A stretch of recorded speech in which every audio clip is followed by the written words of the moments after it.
from things. So I'm going to take you back to that place for a moment, inshallah ta'ala, as we come into Ramadan.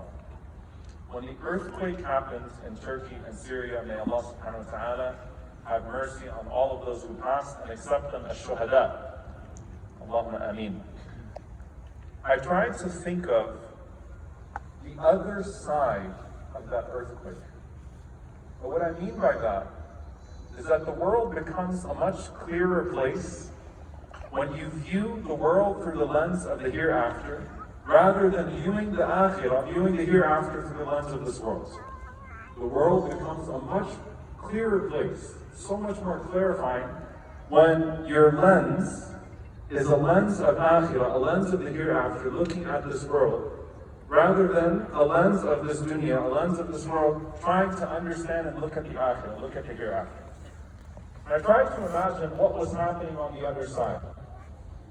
And the Prophet ﷺ mentioned to us the way that the shaheed, the way that the martyr enters into that next realm, and the celebration that takes place in the heavens. Here you see destruction, devastation, but if you are amongst the righteous souls, may Allah make us amongst them, Allahumma ameen. You hear a sound, you see a light, you know that someone has just come to join you. The throne of Allah has a new occupant under one of its chandeliers. As the Prophet ﷺ mentioned, that the souls are nestled, the souls of the martyrs are nestled in these chandeliers that hang from the throne of Ar-Rahman, that hang from the throne of Allah subhanahu wa ta'ala.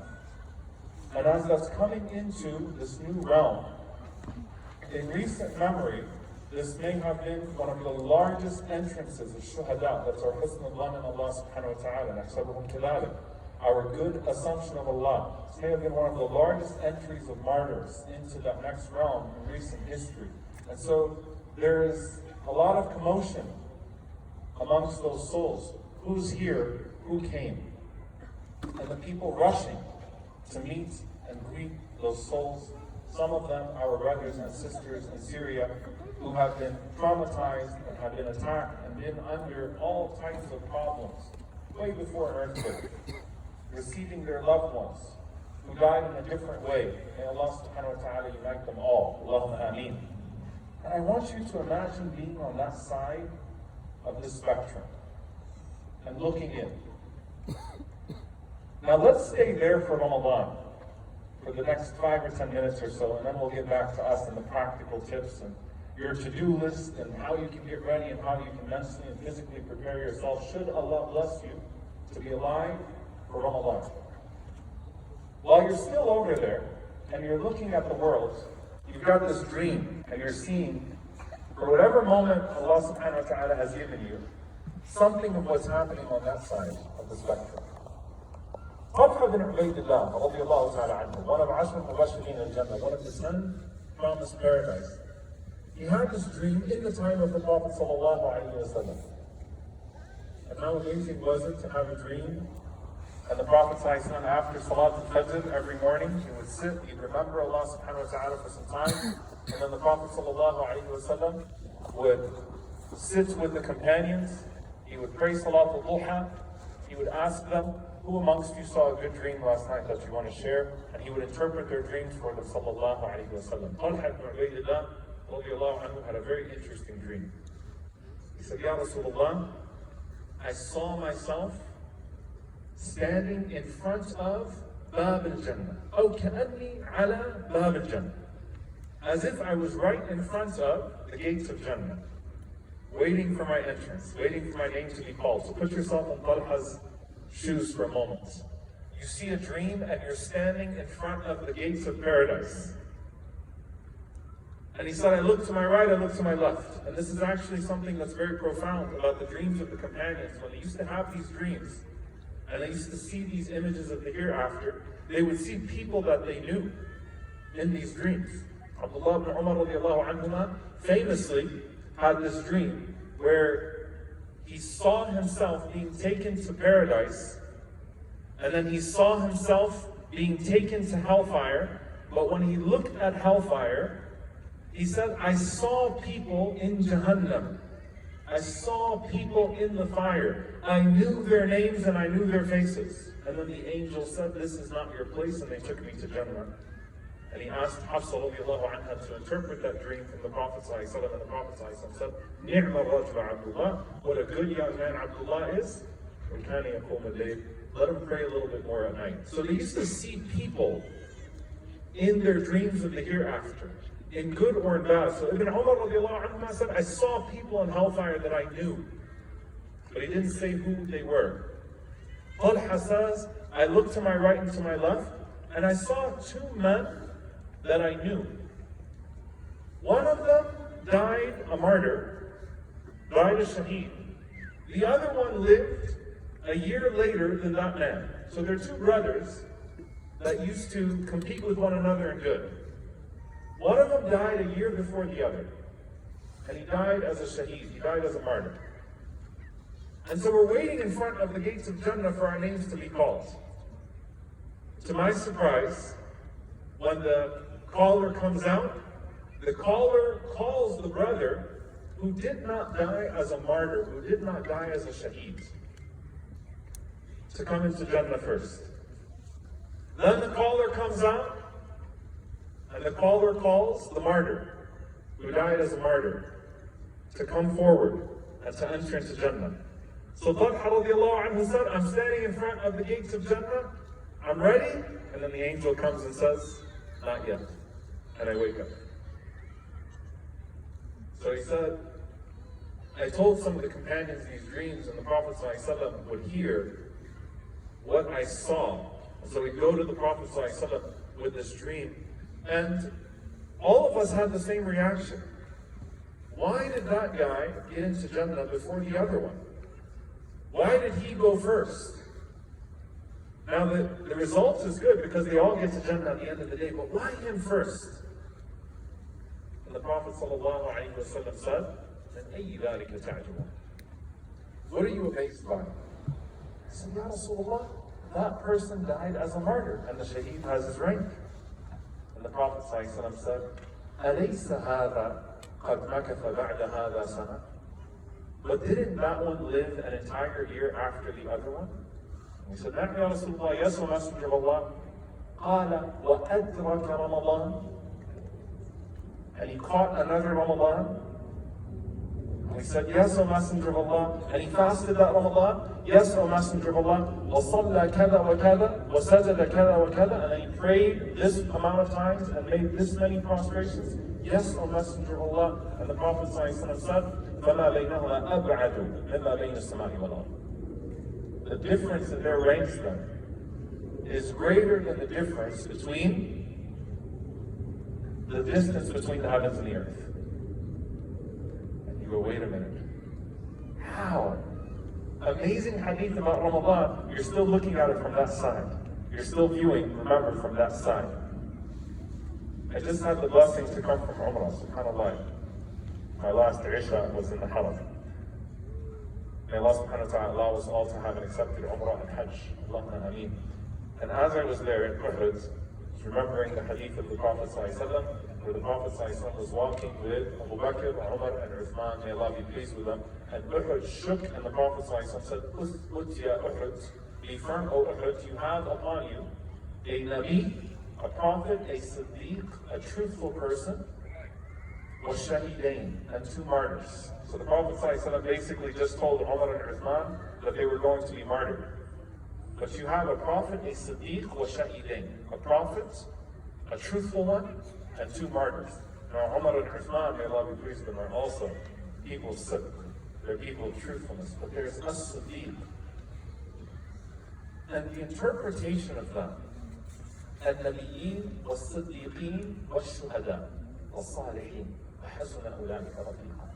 The prophets, the truthful ones, the shuhada, the martyrs, the righteous ones. And what an amazing companionship that is. May Allah subhanahu wa ta'ala grant us that companionship. Allahumma ameen.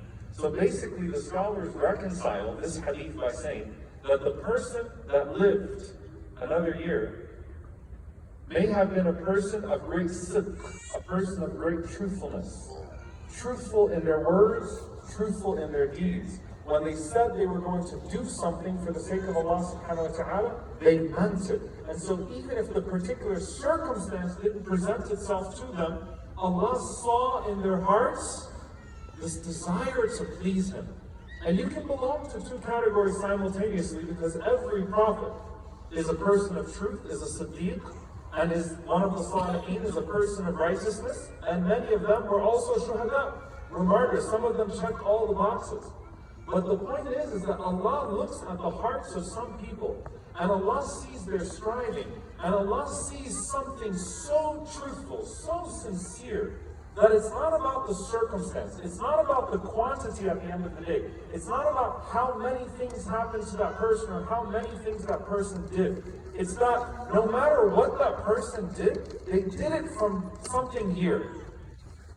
And this desire to please Allah subhanahu wa ta'ala. من المؤمنين رجال صدقوا ما عاهدوا الله عليه فمنهم من قضى نحبه ومنهم من ينتظر وما بدلوا تبديلا. There are believers that are truthful to the covenant that they take with Allah subhanahu wa ta'ala. Some of them have an opportunity. They say, Ya Allah, if I have an opportunity to please you, you give me one more Ramadan, you give me one more opportunity, you give me one more this, you give me one more that, watch what I will do. منهم من قضى نحبه. Sometimes it happens right away. منهم من ينتظر. Some of them have to wait. وما بدلوا تبديلا.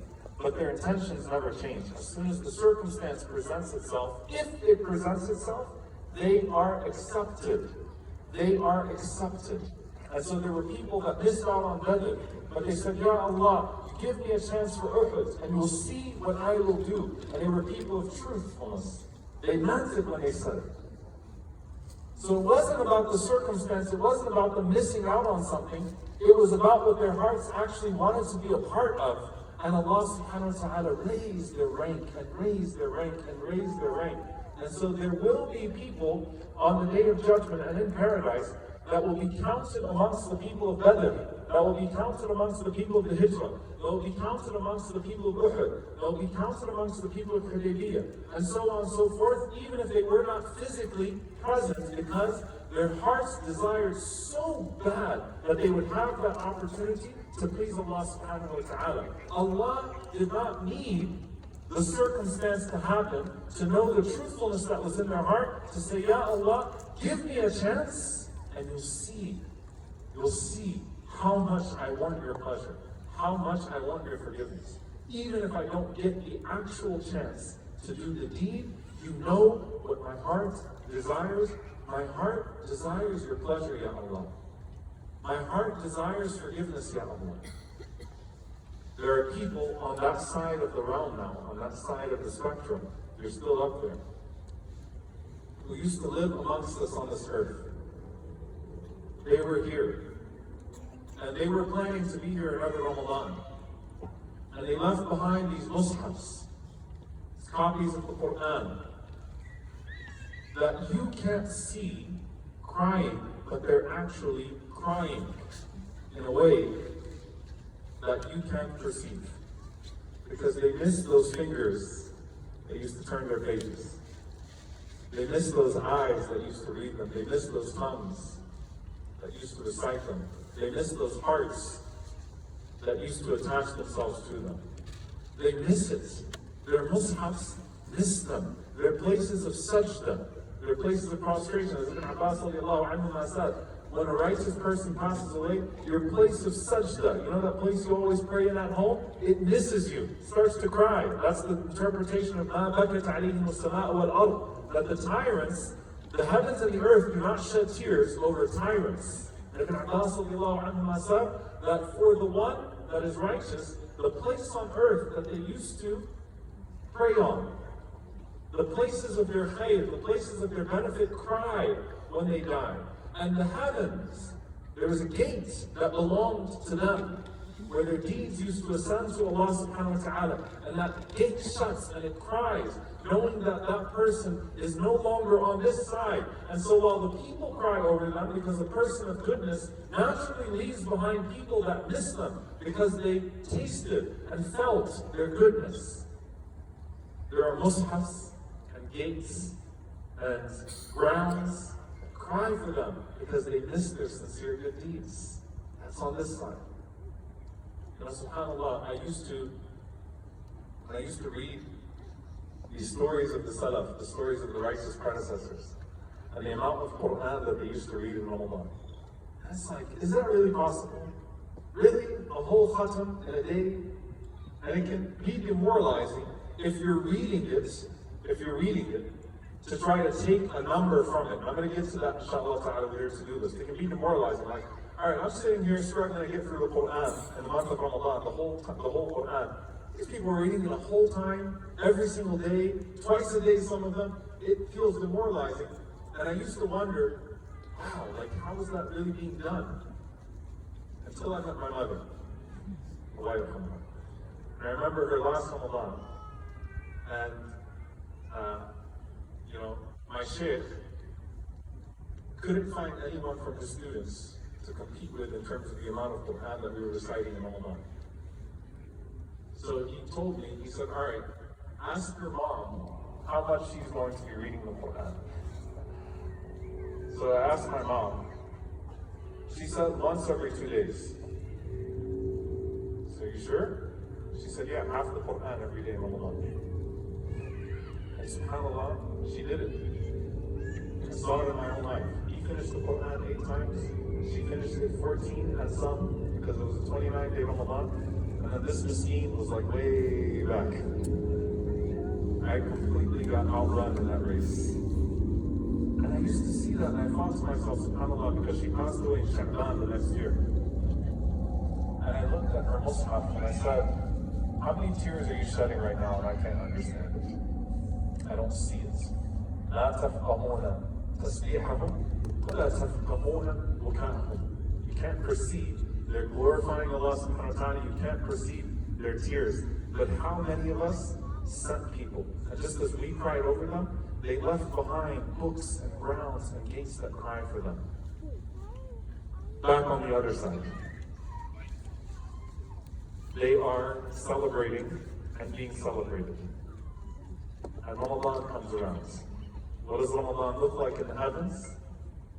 Suddenly, all these places of darkness from the earth, that emanate from the earth, all these places where people used to sit in their rooms and watch haram, that haram is turned into not just something halal, but something good. Suddenly, your radios and your stereos and your phones that used to emanate darkness start to emanate light. Suddenly, these tongues that are accustomed to backbiting and speaking ill of people, suddenly these tongues start to become tongues of tasbih, tongues of praise. Suddenly those homes where people spend the nights partying or doing things that they shouldn't be doing become places of qiyam al-layl and tahajjud. Suddenly the masajid that are empty and neglected become full and radiant. Suddenly your mushaf that you put on the shelf or that app that you open one time a year starts to emanate light.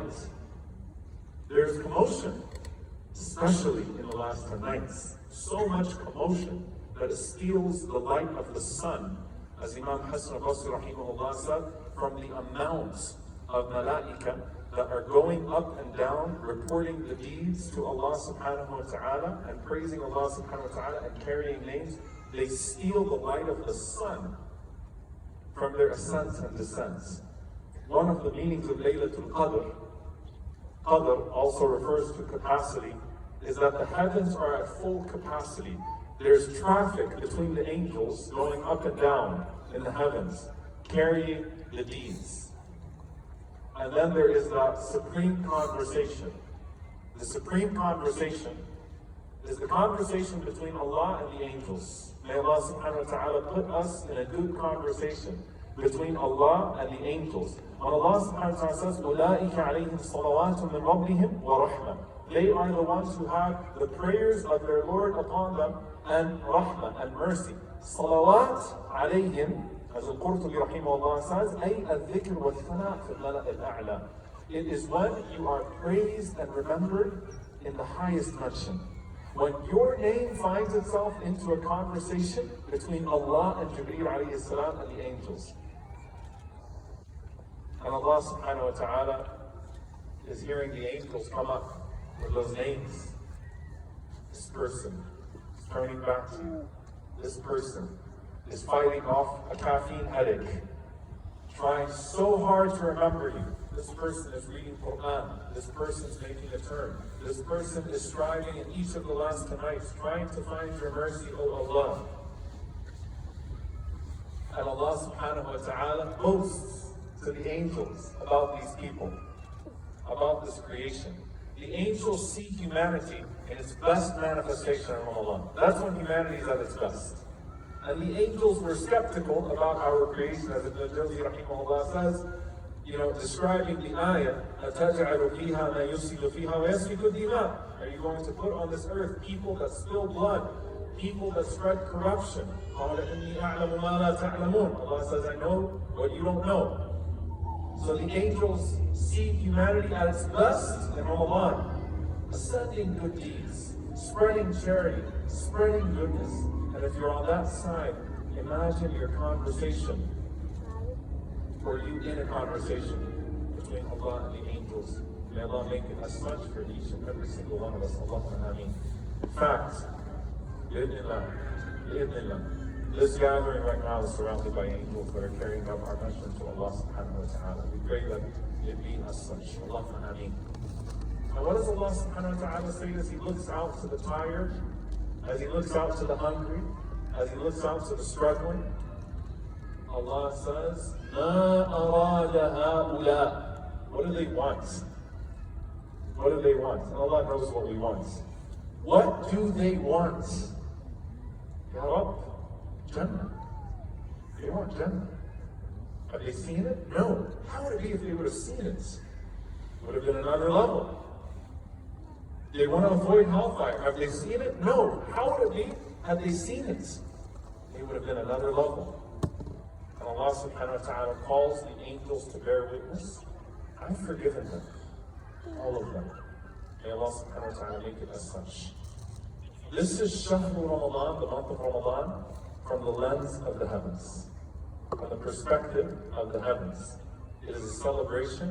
While people hang up decorations, there are lights emanating throughout the heavens of the deeds that people sent up, of the tawbah, of the repentance, and of the tiredness, the exhaustion. One of the greatest forms of ibadah, one of the greatest forms of worship, is not when you get yourself into a really poetic dua with Allah subhanahu wa ta'ala, and your dua starts to rhyme, and it looks so perfect, and everything seems so beautiful. It's when you have a headache, you're hungry, you're tired, and you're still up pursuing Allah subhanahu wa ta'ala. And that's why dua as-sa'im, the supplication of the fasting one, until the time of iftar, right before the time of iftar, when you're most vulnerable, is accepted.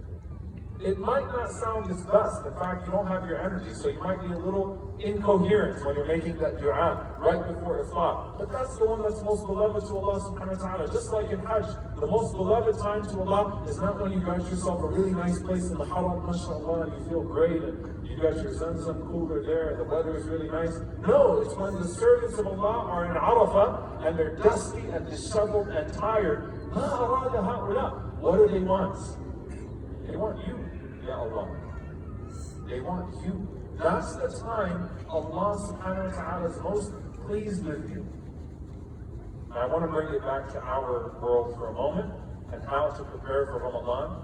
And I'm going to get to your to-do list, inshallah. I'm going to keep talking about your to-do list because hopefully some of you will make your to-do list. And a few more lists that I'll give you at the end of this with the night time. But let's move it back to our side now. When a month like this comes around, what's your first reaction? Alhamdulillah. Alhamdulillah. What a Lord who doesn't have to forgive us, who doesn't have to show us mercy, but He still sends us seasons of forgiveness and mercy to inspire the best version of us. What a Lord who sends upon us a month that even if we just did the deeds that we typically do of obligatory deeds, They are multiplied in their reward. What a Lord who controls the gates of the heavens and the earth, and who, by His will, by His power, by His might, by His mercy, the gates of paradise are flung open, the gates of hellfire are shut, and the devils are put into chains. Alhamdulillah. You have a merciful Lord, Ar-Rahman, Ar-Rahim. Allah wants you to know Him as a compassionate and as a merciful Lord, who sends you these moments of forgiveness. And so the first thing about Ramadan is, if Allah subhanahu wa ta'ala allows you to live to see that moment, the first thing is, Alhamdulillah, you allow me to see that moment. Because you have to be happy because you're here for the season in the first place. Alhamdulillah. Don't you say Alhamdulillah when you wake up in the morning? Alhamdulillah, your first day is all praises be to Allah, who gave me life after He gave me death. I was dead last night, but I'm awake this morning. I'm alive this morning. So what is it like to wake up on the first day of Ramadan? What is it like to wake up on the 20th day of Ramadan and to have that opportunity? Alhamdulillah. The second thing is, notice that Ramadan does not have any secrets. It doesn't have any specific acts of worship. How many times is Ramadan mentioned in the Quran, by the way? Uh-oh. Did I already put y'all to sleep? I know the weather's nice and mashallah, it's nice and cool out here, but how many times is Ramadan mentioned in the Quran? One time. It's only mentioned once. This month, which becomes the centerpiece of our lives of the year, that Ibn al-Qayyim rahimahullah described as Yusuf alayhi salam to the rest of his brothers. By one, the rest of the 11 are forgiven. By one. The 1 month out of the 12. This 1 month that becomes our heart and soul and chance to come back to Allah subhanahu wa ta'ala is mentioned only once in the Quran. شهر رمضان الذي أنزل فيه القرآن. That's it. The month of Ramadan where the Quran was revealed. Why is that so profound? Because all you're doing in Ramadan are the things that you're supposed to already be doing better. All you're doing in Ramadan are the things that you're supposed to already be doing better. Meaning what? Salat al-Taraweeh. By the way, if you open a copy of Sahih al-Bukhari or Sahih Muslim, you're not going to find the word Taraweeh. Why? Because it was Qiyam in Ramadan. All it is the night prayer in Ramadan. And it became called Taraweeh because of the breaks that you take, the rest that you take between the raka'at, between the prayers. But all it is was Qiyam al-Layl in Ramadan, the night prayer in Ramadan. The companions prayed Qiyam throughout the year, but in Ramadan they pushed themselves more. You don't pick up a special book. You know, if you look at other religious philosophies, and I don't say this in a denigrating way, I say it in a way that we can appreciate our own for a moment. If you look at other religious philosophies and other religions in other ways, there's a special text that you read only for that holiday. There's a special thing you do only for that moment. For us, we're reading the same text. You're going to something familiar. You're going to the Quran, but you're reading it with more devotion and more recitation. You're attaching yourself to it more. You know how to pray, you know how to read, you know how to exert yourself, you know how to make dua, but you make more of it, and you make better dua, and you connect to Allah subhanahu wa ta'ala with a greater sense of devotion. There are no secrets here as to what you need to be doing to get close to Allah. There are no unfamiliar acts of worship. And many times, we start to think about these extraordinary things because religiosity is so up and down for a moment. We start to think about all these extra things. And so there's this phenomenon with the Prophet ﷺ where you have people going to our mother Aisha radiallahu ta'ala anha, and they're looking for a to-do list. We need a to-do list. What was the Qiyam of the Prophet ﷺ like? What was the Siyam of the Prophet ﷺ like? What was this? What was that? And our mother Aisha radiallahu anha always had the perfect answers. They went to her, they've got their notepads in the metaphorical sense ready. What was the character of the Prophet ﷺ like? His character was the Quran. You want to know his character? Open the Quran and read the first 10 verses of Surah Al-Mu'minun. Read Ibad al-Rahman and Surah Al-Furqan, the servants of the Most Merciful. That's Rasulullah sallallahu alayhi wa sallam. That's your Prophet. He was a manifestation of everything that he lived and he preached and taught. He was everything that he taught you, sallallahu alayhi wa sallam. You want to know what he was like? Read the Quran. That's who he was, sallallahu alayhi wa sallam. And they asked Aisha radiallahu anha, how many rak'ahs did he pray in Ramadan? How many rak'ahs did he pray in Ramadan? Now, I'm not going to get into a fiqh debate here, right? This isn't a debate of jurisprudence. This is to show you a mindset and attitude and the way our mother Aisha radiallahu anha wanted to teach people a lesson. That your Prophet sallallahu alayhi wa sallam was a man of great consistency. She said, look, if you're asking about the qiyam of the Prophet sallallahu alayhi wa sallam in Ramadan, ما كان يزيد صلى الله عليه وسلم في رمضان ولا في غيره على 11 ركعة. She said, look, he prayed 11 rak'ahs, or he did not go past 11 rak'ahs, because sometimes the Prophet ﷺ prayed qiyam al-layl 2 rak'ahs the whole night. قام النبي صلى الله عليه وسلم بآية. The Prophet ﷺ spent the entire night reciting one ayah of the Quran at times. So she's saying, listen, you're asking about Ramadan. He didn't used to go past these 11 rak'ahs. Not in Ramadan, ولا في غيره. But she said, but here's the points. لا تسأل عن طولهن وحسنهن. Don't ask about how long and how beautiful those rak'ahs were. It was different. See, you're thinking quantity. You're thinking, all right, how many rak'ahs? How many times do I got to do this? How many times do I got to do this? No.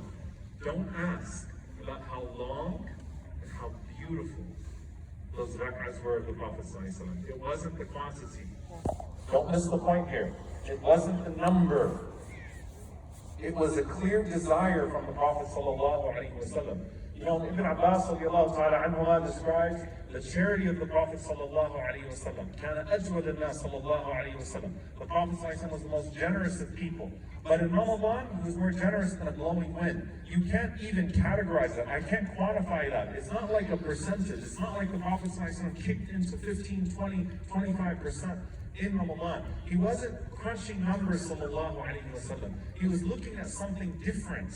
He was already generous, but in Ramadan, it was another level of generosity. I can't describe it to you by quantity, just like I can't describe to you right now how much wind is hitting me or what particles are around me. That's the generosity of the Prophet ﷺ. He was a walking storm of generosity, sallallahu alayhi wa sallam.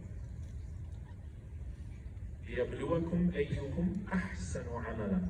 Allah subhanahu wa ta'ala said that He has sent you to this world to test you, to see who will be the best with their deeds. Not أكثر عملا, not more deeds, better deeds. It wasn't this crazy equation that the Prophet ﷺ had. What was the most frequent dua of the Prophet ﷺ? Let me get my notepad out. Let me write down this long, beautiful dua. By the way, I have to tell you, WhatsApp messages in Ramadan, be careful with WhatsApp hadiths and the WhatsApp rewards. Whoever recites this dua 30 times will have 3,000 rewards of Mars and Jannah. They didn't even used to say Mars back then. But like, we'll have 20,000 angels that will carry him to Jupiter and will take him to a Firdaus and bring him back in the same night. And if you read this dua, and by the way, if you don't forward this message, you're going to die and never have children. Reading your WhatsApp, like, what are these messages that come? Where do people find these ahadith? Like, at least if you're going to have a award, be creative about it and be smart about it. You need to decorate your fabrications a little bit better. But you know, usually the numbers are a giveaway. When people start coming up with numbers and start giving up with these weird things, it's a giveaway, right? So they go to the Salama radiallahu anhu. What was the most frequent dua of the Prophet sallallahu alaihi wasallam? Ya muqallib al-qulub, thabbit qalbi ala dinik. Can everyone say it? Ya muqallib al-qulub, thabbit qalbi ala dinik. Ya muqallib al-qulub, thabbit qalbi ala dinik. O turner of hearts, make my heart firm on your way.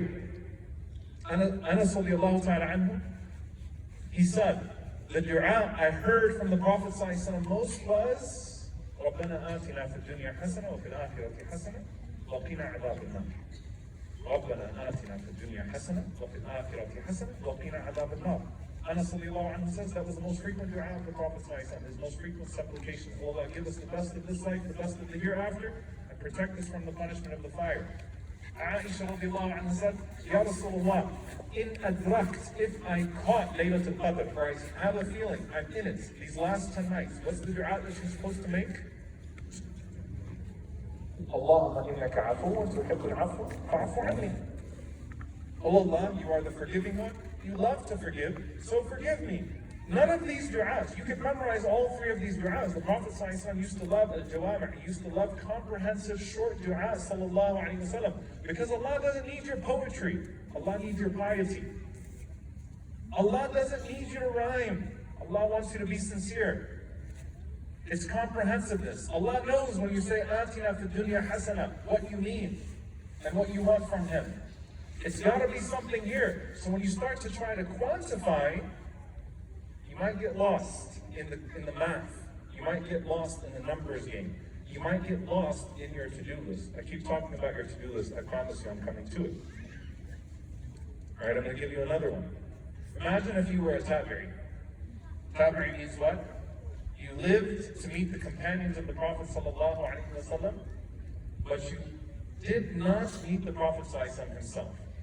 SubhanAllah, that generation, and I'm going to talk about them a little bit more tomorrow night, inshallah, for those of you that will come, because they're a fascinating generation to me. But imagine if your mom and your dad could tell you stories about hosting the Prophet for lunch. And imagine if at every corner, let me go to Ammu Abu Hurairah, let me go to Ali, my dad's friends, let me go to Aisha, my mom's friends. Let me talk to them and see, tell me about the Prophet ﷺ. And you see their faces light up and their tears start to flow as they remember the Prophet ﷺ. And you're missing out. You're with a generation of people that got to pray with him ﷺ, that got to be with him ﷺ. I've got a lot of catching up to do, right? So that's why the Tabi'een are defined by kathratul amal. They were a generation that used to produce a lot of good deeds. They used to do a lot because they felt like they were always running behind. Which they should feel that way. They met Sahaba, they met companions. And so you're around Abdullah ibn Mas'ud radiallahu anhu, all right? You know when you go online now, you always look for pro tips. You look for a hack. What's your Ramadan hack? What's your Ramadan pro tips? Some of you came tonight probably looking for Ramadan hacks and pro tips. I'll still give you a few at the end. But if Ibn Mas'ud radiallahu anhu was the one giving you this lecture, Q&A session with Abdullah ibn Mas'ud radiallahu ta'ala anhu, and sarrahu, whoever wants to hear Al-Quran raddan taliyan kama unzil, fresh, as if it just came down, listen to the qira'ah of Abdullah ibn Mas'ud radiallahu anhu. This man loved the Quran. This man was given life by the Quran. This man even brought the Prophet ﷺ himself to tears with his recitation. Amazing person, radiallahu ta'ala anhu. And Ibn Mas'ud radiallahu ta'ala anhu was asked by the Tabi'een, how did you used to receive Ramadan? كيف كنتم? How did you, meaning the companions, used to receive the month of Ramadan? So you got your notepads out. It's a Q&A session with Abdullah ibn Mas'ud radiallahu anhu. I'm waiting for something mind-blowing, right? Like Ibn Mas'ud's going to say, oh, we the companions, you know, Prophet ﷺ told us 30 minutes here, you do this, and then it's as if you got this, right? A hack, right? And the Prophet and Abdullah ibn Mas'ud radiallahu ta'ala anhu says, ما كان يغرأ أحدنا. No one of us would have the audacity أن يستقبل الهلال, to receive the hilal of Ramadan, وفي قلبه مثقال ذرة من حقد على أخيه المسلم. Having a single atom's worth of hate towards their fellow brother or sister. You want your hack? We would not dare for Ramadan to come upon us and we still have grudges in our hearts. And we're still not taking people's calls. And we're still ignoring people. We're still cutting off family members. We're still cutting off old friends. We're still cutting off brothers and sisters and hating people. We would not dare. We, the Sahaba, would not have the audacity for Ramadan to come upon us. And that was still there. SubhanAllah. I wasn't expecting that answer. But you know what? Let's be real here. If I told you, pray the last 10 nights, 3 hours of the last 10 nights, for some of us, that's easier than taking 10 minutes to pick up the phone and call somebody that your ego has kept you away from reconciling with. Let's be real.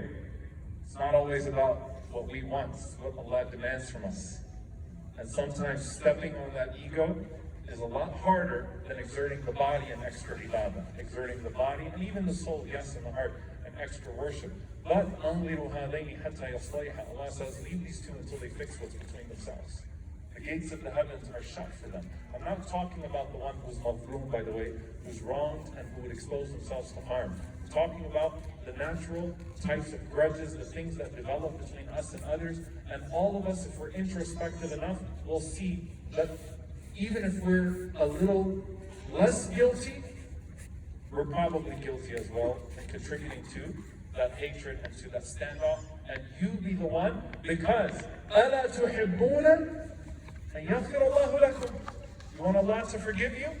You want al-afu? Allahumma innaka afuwan tuhibbul afwa fa'fu anna. Oh Allah, you are the forgiving one. You love to forgive, so forgive me. وَلْيَعْفُوا وَلْيَصْفَحُوا. أَلَا تُحِبُّونَ أَن يَغْفِرَ اللَّهُ لَكُمْ. All right, put your money where your mouth is. Forgive, pardon people. Don't you want Allah to forgive you and pardon you? Pick up that phone, call that person, go visit that person, break that standoff. The Sahaba would not have the audacity, the jur'ah, he's literally calling audacity, to let a grudge carry on to Ramadan. I'm crushing it, I'm squashing it, because I want Allah to forgive me. I want the mercy of Allah subhanahu wa ta'ala. That wasn't the Ramadan hack you were expecting, was it? But that's your hack. That's how we would meet Ramadan. That's how we wanted it. And Allah knows how hard it is from you. So I'm going to get to, inshallah ta'ala, your to-do list. But before your to-do list, Ramadan is not your set of deeds that you're going to suddenly tally up. And a lot of people want to make their goals, set their goals for Ramadan, and they should. More than anything else, كتب عليكم الصيام كما كتب على الذين من قبلكم لعلكم تتقون. Allah wrote fasting upon you as He wrote it upon those that came before you. لعلكم تتقون. So that you could become God-conscious people. اتق المحارم. قال صلى الله عليه وسلم اتق المحارم تكن أعبد الناس. Leave off the sins, you will be the closest of people to Allah subhanahu wa ta'ala. قال صلى الله عليه وسلم من لم يدع قول الزور والجهل والعمل به. This is an interesting riwayah, an interesting narration. He said صلى الله عليه وسلم, whoever does not give up قول الزور, evil speech, and قول الزور here are the actions of the tongue, al-fawahish, the sinful things that you say, even if they're just between you and Allah subhanahu wa ta'ala, wal-jahl. In one narration, ignorance here refers to al-ghadab, fighting other people, arguing with other people, getting into it with other people. Watch your tongue when you drive in Ramadan. Watch your tongue in general, and watch your other body parts as well in general when you're driving in Ramadan. But it's not worth your fast.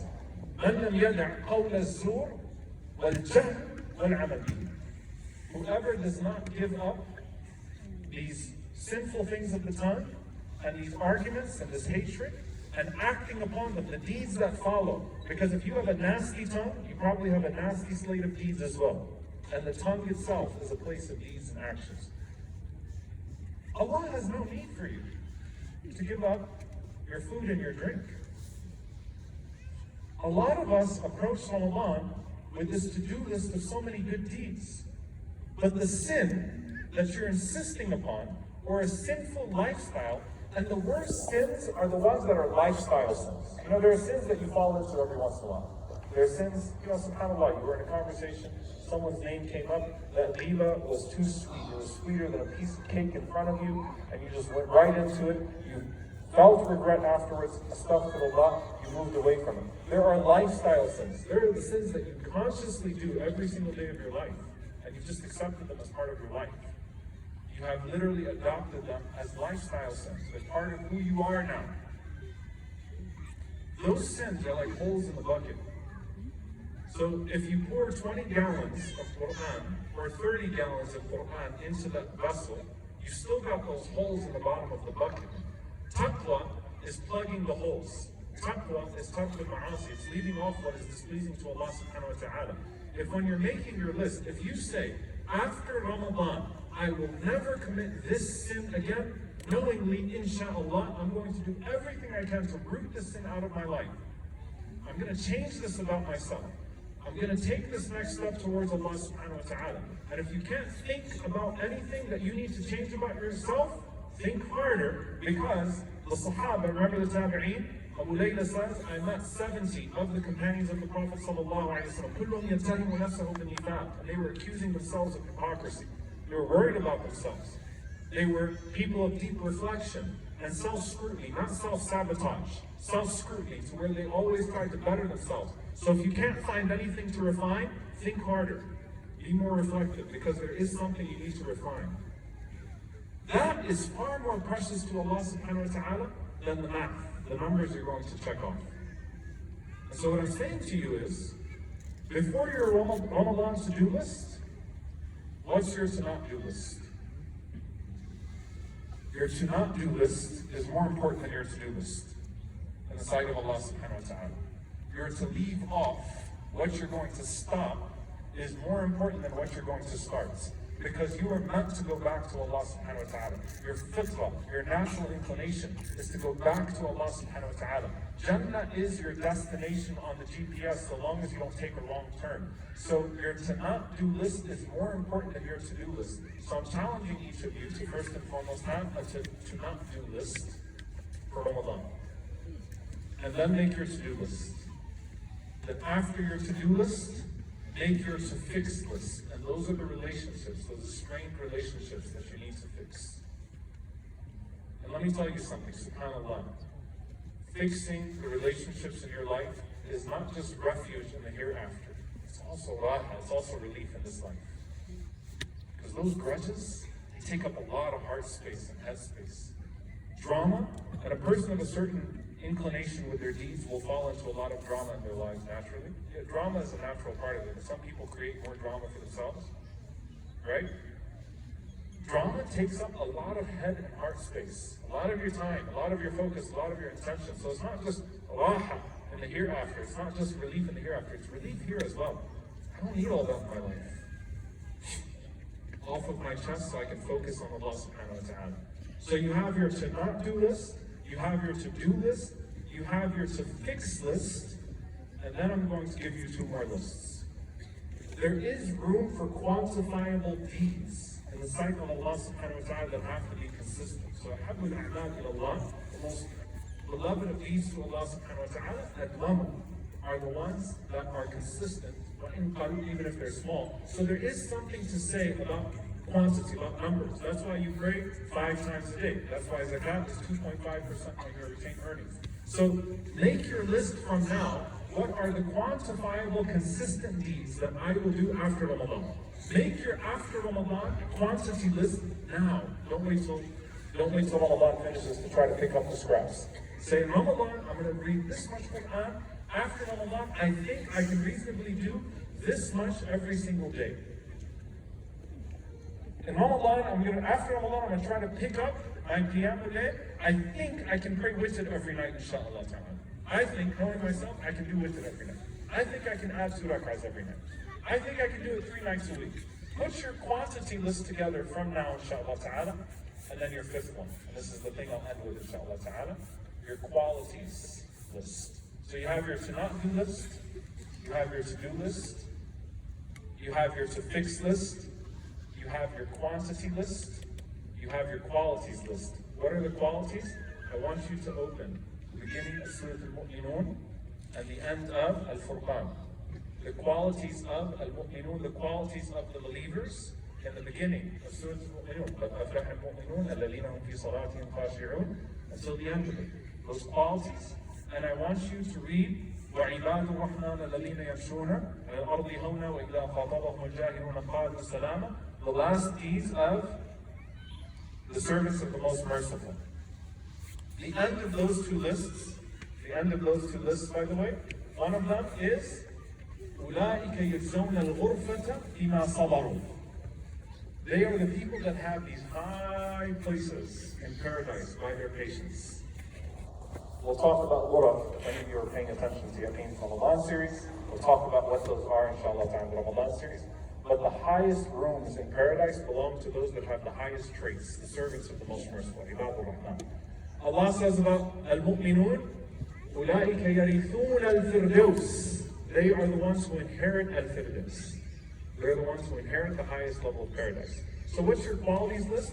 Your qualities list, I want you to journal, and I want you to look through those traits and match yourself up. Do some introspection and say, where do I match up to each of these qualities?